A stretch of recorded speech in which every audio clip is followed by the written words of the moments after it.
Very warm welcome to BBC News, broadcasting to our viewers in North America and around the globe. My name is Mike Embley. Our top stories. Simone Biles, four-time Olympic champion gymnast, says she was sexually abused by the former US team doctor.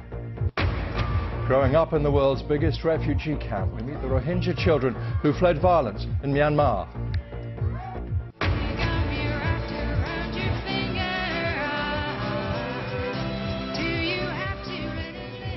Dolores O'Riordan, lead singer of the Cranberries, has died suddenly. We take a look back at the Irish singer's life. And this car went flying, literally, into the upstairs of a dental office, and everyone lived to tell the tale.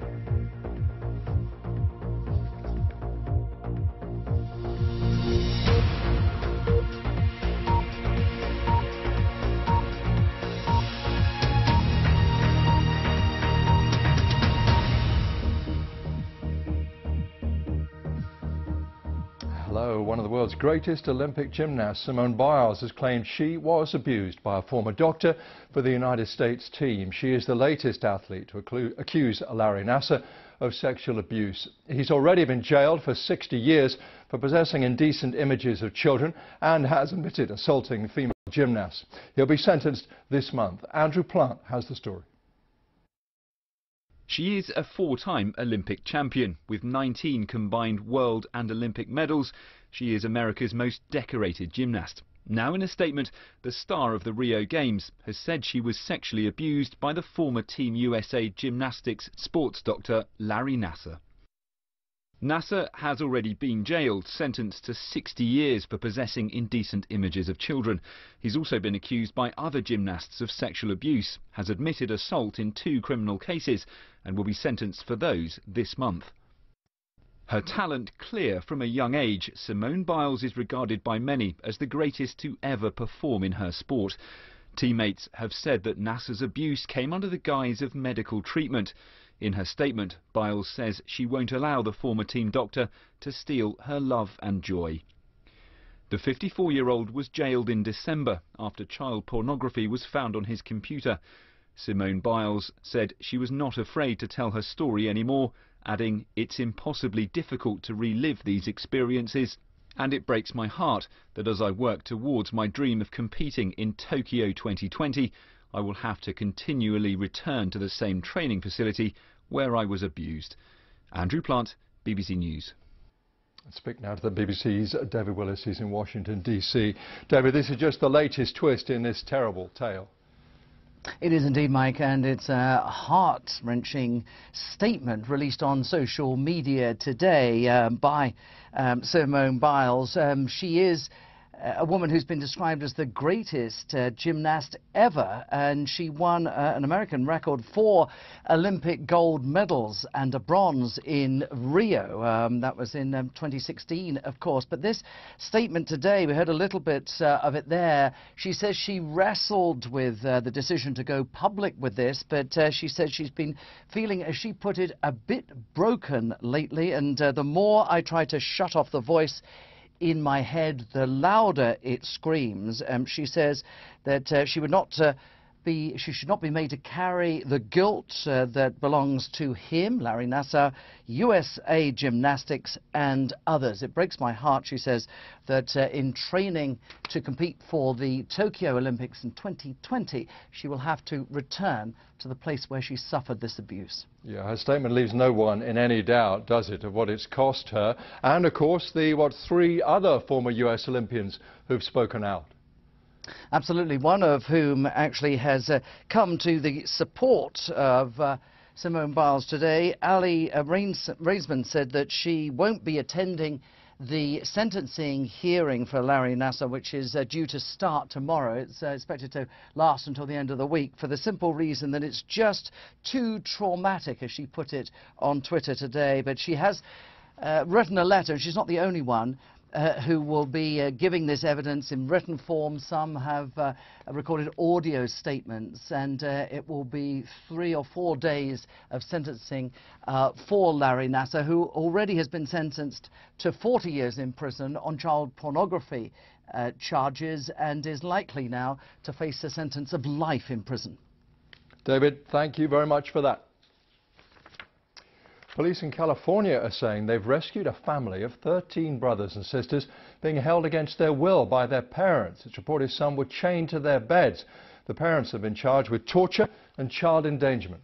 The alarm was raised on Sunday morning when one girl escaped and called the emergency services, claiming her brothers and sisters, ranging in age from 2 to 29, were being held captive at their home in the city of Perris, southeast of Los Angeles. Some were found shackled to their beds and appeared malnourished and very dirty. The parents, David and Louise Turpin, have been arrested. Let's briefly round up some more of the main news for you. At least 2 people have died in Venezuela in a police operation against a group linked to Oscar Perez. He is the police pilot who last year, it's alleged, took a helicopter and fired at government buildings. Earlier in the day, a video appeared on Instagram. Perez with blood on his face, saying the authorities had him surrounded and were shooting at him with grenade launchers. Pope Francis has arrived in the Chilean capital, Santiago, starting a week-long visit to Chile and Peru. A trip overshadowed by accusations of child sexual abuse against almost 80 members of the Chilean clergy. Palestinian leaders have ordered the Palestine Liberation Organization to suspend its recognition of Israel. At the end of a 2-day meeting, the PLO Central Council said the status should be revoked until Israel recognizes the state of Palestine, with its borders as they were in 1967, and reverses its decision to annex East Jerusalem and expand settlements. The fate of the Rohingya refugees who fled violence in Myanmar for Bangladesh was discussed today by both governments. They were talking about the repatriation of hundreds of thousands of Rohingya. The UN High Commissioner for Refugees has told the BBC it cannot support their resettlement, though, unless it can monitor the return. More than 500,000 Rohingyas are now living in the world's largest refugee camp in Bangladesh. The BBC's Michal Hussain is there too. In a camp where hundreds of refugees are still arriving every week, there's much to be done. New wells, new shelters, all part of providing for growing numbers and preparing the camp for the monsoon rains. The more construction and expansion that takes place at this vast camp, the more permanent it starts to feel. But at the same time, the talk of repatriating the refugees is causing deep alarm. After the circumstances in which they fled Myanmar less than 6 months ago, who would really trust that things had changed enough for them to go home? That's because the destruction of their homes and villages continued even after Myanmar said military operations had come to an end. These pictures were filmed by the BBC from the Bangladeshi side of the border on the 10th of September last year, 5 days after the supposed ceasefire. This was your house? This is my house. That was also the day Irfan lost everything. A father of 4, he was a secondary school teacher back in Myanmar and lived here with his extended family. And then who's that? He is my brother. The authorities told them they'd be safe, and then the soldiers came. The military surrounded the whole area and they had weapons. They opened fire as people were trying to leave. Some escaped, but others were killed. My brother was at home that day, but he went out to check on his shop. He never came back. We don't know if he was burned alive. We still haven't heard anything. Away from the main camp, another area is home to Hindus from Myanmar who were caught up in the violence. They've been identified as among the first to be repatriated, but even they are not ready to go without international protection. If the United Nations goes with us, the Hindus, we hope we'll get security and be happy. If they are there and we face any problem, the whole world will know about it. For now, it seems most likely that the children of these camps will grow up here without a country to call their own. The UN's access to their old home, Rakhine State, is severely restricted. They too call for change and for the Rohingya to be properly recognized. At this stage, I think it's premature to talk about returns in large numbers until 3 conditions exist. Number 1, the issue of citizenship and legal identity must be addressed. Number 2, there has to be a safe and secure environment for refugees to return to. And number 3, reconstruction and the reestablishment of services must occur. Services here are now more organised, but it's a precarious existence. A community who've been marginalised and persecuted are now entirely dependent on aid and on what others decide for their future. Mishal Hussain, BBC News, Bangladesh. Much more to come for you on BBC News, including this, where we're talking to the California rescue crew that pulled this car out of an upstairs room at the dentist.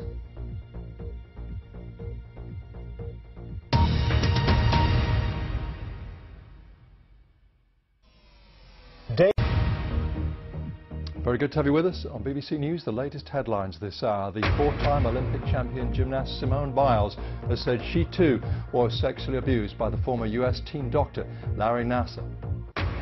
Officials from Myanmar and Bangladesh have held more talks about returning Rohingya refugees. The United Nations, not part of those talks, has expressed concern about their security. Dolores O'Riordan, lead singer of the Irish rock band The Cranberries, has died. Suddenly, she was just 46. She'd been involved in a recording session in London when she died. The Cranberries, formed in the 1980s, had a string of hits. They sold 40 million records around the world. As our entertainment correspondent Lisa Mazimba reports.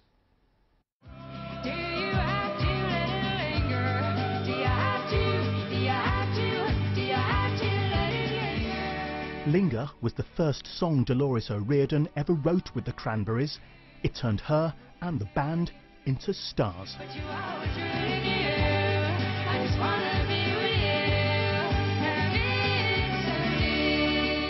Linger was about teenage rejection. Folks, do me a favor, please welcome, and just in time for Thanksgiving, the Cranberries. Their rapid success, particularly in America, soon saw the young singer-songwriter move on to weightier topics. Zombie was a wrenchingly powerful protest song written after 2 young children were killed by an IRA bomb.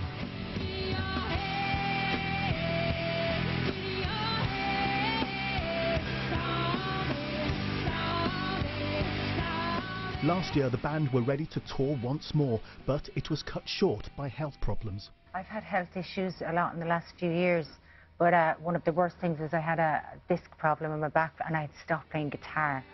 Today the Irish Prime Minister said for anyone who grew up in Ireland in the 1990s, Dolores O'Riordan was the voice of a generation. A generation tonight mourning the loss of one of music's great talents. Do you have to? Do you have to? Do you have to? Well, let's speak now to Stephen Thomas Erlewine, Senior Pop Editor for TiVo, also writes for Pitchfork, Rolling Stone and Billboard and Spotify. Thanks very much for your time. I saw you listening there. That voice, eh? Yeah, it's an incredible voice. What are you feeling about it all? It's a shock. I mean, at 46, she's way too young to go, and even though there was mention that she's had some health problems, it's still quite a surprise. And it is pretty sad because the Cranberries had reunited and they've started to on this tour, and it feels like she still had a lot left to give.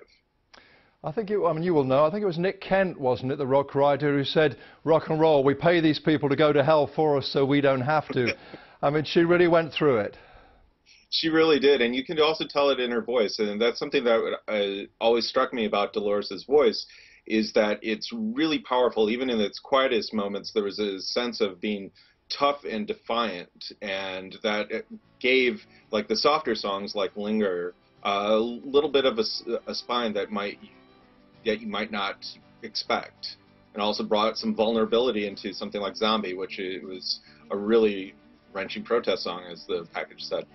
And that vulnerability and power is absolutely there in her stage presence as well, isn't it? Absolutely. She was a commanding presence. I mean, the rest of the Cranberries, they sort of would fade into the background because she was such a forceful presence at the front of the band.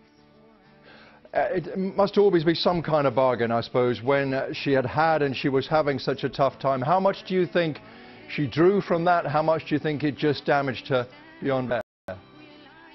I think she based on the art, she drew from it, because the art was always personal, even when she was trying to do political statements, which was a fair amount of the time. It felt like it was something that really affected her deeply and personally. So to me, it always seemed like she drew sustenance on it. And unfortunately, she had to go through that to make the art that she did. I guess there'll be quite a few people now who don't know the Cranberries, don't know her. How much of the music do you think will live? Oh, I think for sure the first two albums that were produced by Stephen Street. They're the ones that have Dream, Linger, and Zombie. That's sort of the pinnacle of a certain kind of 90s alternative rock sound, one that didn't really belong to any country. Like they were popular throughout the world because you couldn't quite define them. They sort of stood outside of time and space a little bit. And there are some interesting people now, aren't there, talking about her impact and the band's impact on them. Yes, I've noticed that there was a big outpouring of peers like Liz Phair, or to Dave Davies of the Kinks, who mentioned that he was going to write a song with her. And it just shows that she still had a lot to offer. Thank you so much for talking to us. Thank you, Mike. I appreciate you having me on. In the political fights currently underway in the US over immigration, we can lose sight of the impact they're having on people's lives. But it is quite apparent in Washington State's Pacific County. The majority there voted for Donald Trump. And in 2017, the number of arrests and deportations quadrupled, leaving some questioning the policies they are now bound to uphold. There are some Republicans here who are delighted with what's going on with the enforcement of immigration. But there are also a number of Republicans who are feeling very distressed and saying this isn't being done the proper way. I consider myself very politically conservative. I thought it sounded great. I mean, you break the law, by golly. And then when you actually, for me, you start, wait a minute. This year, what we've noticed is a lot of people who have been in our community for a number of years have been arrested and detained by ICE. We're talking people that have been here sometimes 10, 12, even more years. So it's impacting the fisheries, the cannery workers, the cranberry bogs. But even more so than that, I think people have just been emotionally in turmoil because they've seen people that they've known for years, friends, acquaintances, neighbors, people that have gone to church with, those kind of things. Kids are in school together, are just gone. They're taking the easy targets. I've been told people are just going to work for the day and ICE is there waiting for them when they arrive at work. And it's frustrating because they have not yet been able to tell us names of people that they're taking away or any details. So sometimes we've had cases where maybe somebody is missing and we don't know if they were taken by ICE or if they're actually a missing person. You know, I have no problem whatsoever in seeing people that are committing crimes deported. Since I've been the sheriff in the last 7 years, I think they've only taken people about a half dozen times from our jail facility. The turning point for me was a guy that I've known for many years. It's easy to hear sound bites and say, yes, that's great policy. It's different when you're implementing it and you start seeing, now wait a minute, this is actually affecting these people's lives and that I didn't sign up for this.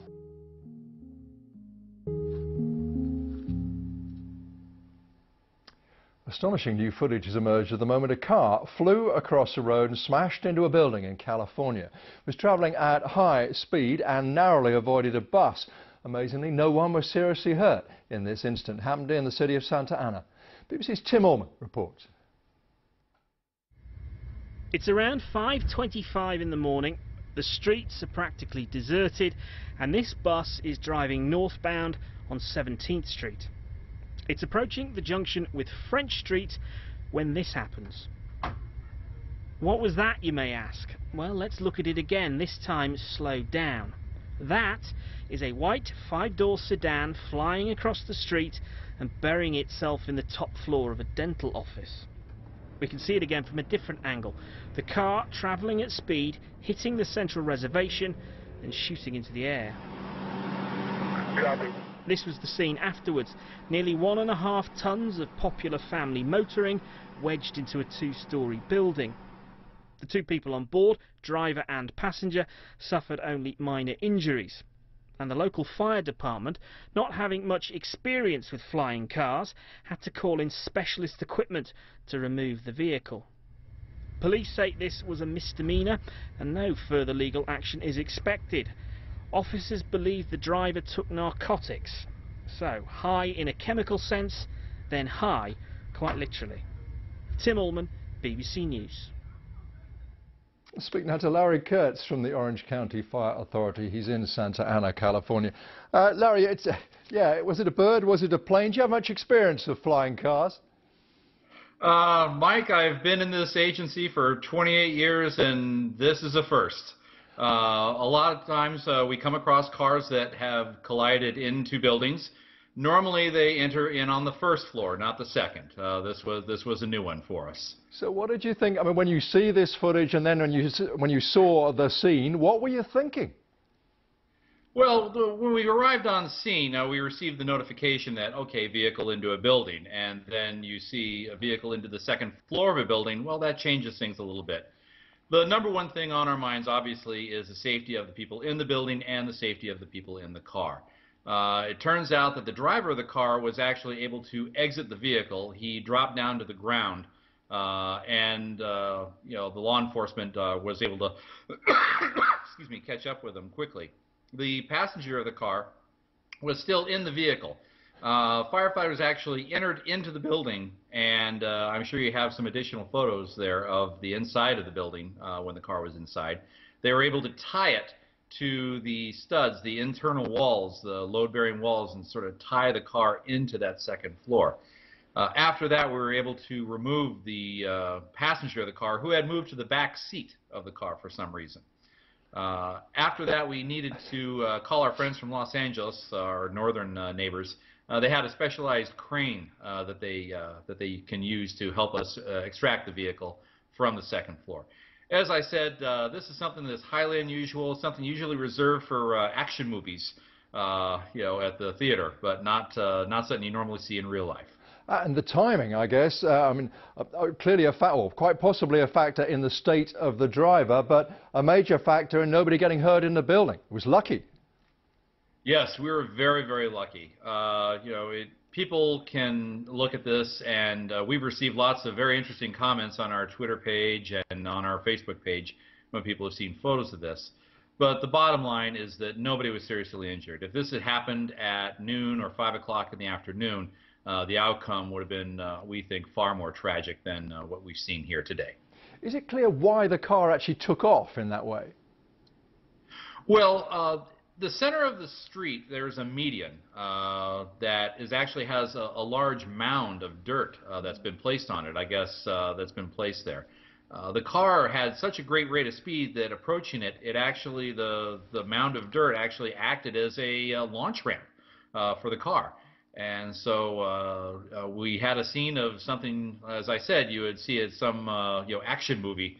A car actually went through the air and it landed into the second floor of the dentist's office. The owners of the building who showed up, they were as shocked as we were about this.